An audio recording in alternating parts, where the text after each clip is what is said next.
So in terms of observing the mind and also turning any circumstances into a catalyst for practice, I want to again ask you this.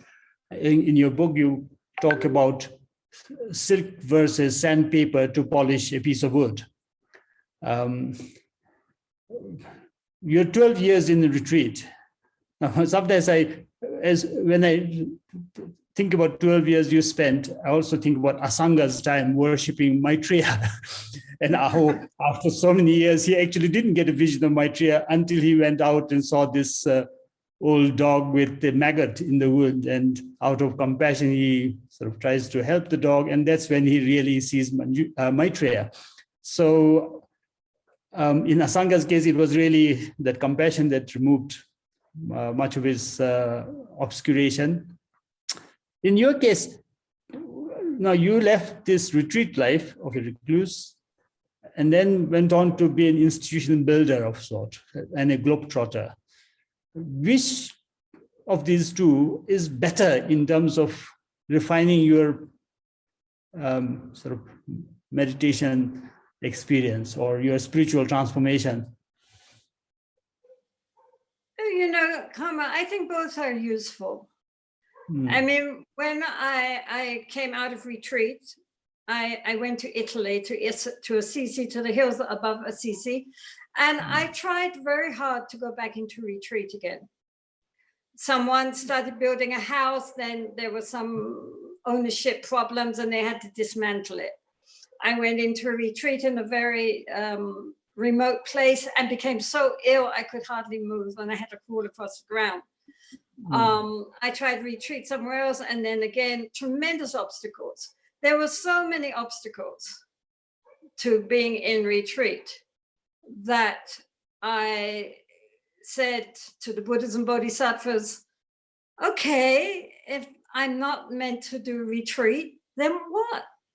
I have devoted my whole life to Buddha Dharma Sangha. What do you want me to do? And the answer came, go back to India. So then at first I thought it was to go back to teach English to my Lama Kamcha Rinpoche, who at that time, the Yangtze was 12 years old. So I went back and was teaching him. And then there was a meeting of all the Drukpa Kagyu Lamas. And during that, they said to me, look, we have nothing for women, so you start a nunnery.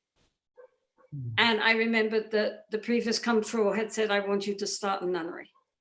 And so I thought, that's it. That's what I'm meant to do. And then truly, I thought, how? I'm not a Lama. I'm not even a Tibetan. You can't give talks if no one asks you. How am I going to? I've never lived in a nunnery. I have no idea how nunneries are run. Where am I going to get the nuns? Where am I going to get the money? Where are we going to get anything? I have no idea how to start. I just know this is what I need to do now. And so then I looked at this tanka of Jetsunma, of Tara, and I said, okay, lady, if you want this nunnery, you do it. I will be your front person, but it's your nunnery. You've got to get it together because I have not a clue how to start. It's all yours. And she did. She really did. She sent the right people. She sent money. She sent the land. She sent the nuns. She sent everything. And so it's all in the hands of Tara. It's really not much to do with me. But as a result, I ran around the world a few times, and I'm very happy for this lockdown situation. A good excuse to stay put. Yes, but I'm pretty sure Tara is working through you. How is the nunnery going? Can you tell us a bit about? It's going splendidly. This nunnery is for, of course, for Tibetans, but now not so many Tibetans because they don't come out from Tibet anymore. They're not allowed out. But we have about 15 Tibetans, but the majority of the nuns are from the border regions. Ladakh and Zanskar, Kinnoor, Lahore, Spiti, Bhutan, Sikkim, Arunachal Pradesh, Nepal. And they have a 12-year study program, including 2 years of Tantra. And they also study ritual. They're very good, especially in church. They do a 2-month retreat, silent retreat every year. And they're also learning some Khandro Cham, Dakini dances. They're very accomplished now. I mean, when 20 years ago, nuns were so overlooked and neglected and nobody took any notice of them. And they had so little confidence, very low self-esteem.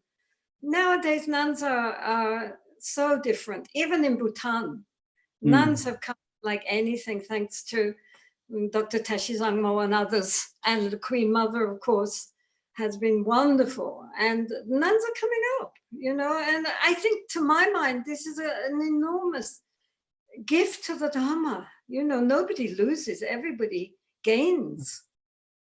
And so the nun is doing fine. The nuns are very happy to be in lockdown mode. They don't go out. Very few visitors come in. They're very strong as a community. Now we have about maybe 120 nuns.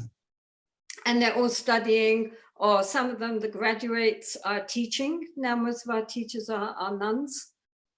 And they're doing very well. And the Himalayan people are lovely. And they all get along very harmoniously and are a great inspiration. Also, they're very happy, which is always, I feel, a good sign. Well, so thank you. Thank you for starting the Nunnery, being an instrument or channel of Tara for this wonderful work. Indeed, the conditions of nuns, I think, in all parts of the Himalayas have got a lot better. Probably Denju Gatseling is the only Drupa Kaju Nunnery outside of Bhutan. I'm not sure, but I haven't shared with you. Drukamitaba, where His Holiness Okay. Gyamang Oh yes, Drupa, of course, yes, Amitabha, yes. The Kaju tradition lives with the nuns. He doesn't live with his monks. Indeed, yes, I totally forgot about Amitabha. But I didn't share this with you. I was also made to run a nunnery in the 1990s, Shuksep Nunnery in Dharamsala. So I fully appreciate how difficult the situation of the nuns, particularly the political nuns from Tibet, had to undergo then.